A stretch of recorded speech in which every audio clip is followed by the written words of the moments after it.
असं वाटतं की आमच्याच घरातल्या कोणाचं तरी नाव चेंज झाले. एकदम मनाची फिलिंग जोडलेली आहे विमेनेशन. आता म्हणे लेफ्ट शोर का फेक शोर. कालच्या हादस्यामुळे आमच्याकडे आता दुसरा ऑप्शनच नव्हता, त्यामुळे आम्ही सकाळी उठलो आणि पहिला पोहोचलो इकडे टायर चेंज करायला. नमस्कार मित्रांनो, मी आहे गुरु आणि करूया व्हिडिओला सुरू. तर तसे इथे खूप सारे टायर्स होते कंपनीचे, म्हणून मग आम्ही एकच कंपनी ठरवली. बिल लिया अभी देखते इधर चालू आहे किती. GST कमी झाल्यामुळे मग गुडइयर टायरमध्ये खूप सारा डिस्काउंट इथे भेटत होता, त्यामुळे मग आम्ही पाठीमागचे दोन्ही टायर जे ते गुडइयर कंपनीचे बसून घेतले. टायर बसून झाल्यानंतर तुझं काय मध्ये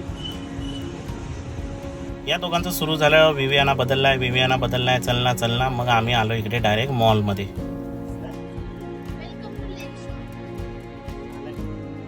इथे मॉलमध्ये फिरताना समजलं की दिवाळी किती लवकर आली. कालच तर दसरा झाला होता आणि आता सगळे दिवाळीची शॉपिंग करायला पण येत आहेत. मग इथे खाल्लं पिल्लं आणि निघालो घरी. चला तर मग आजसाठी एवढंच. भेटूया उद्याच्या व्लॉगमध्ये. बाय.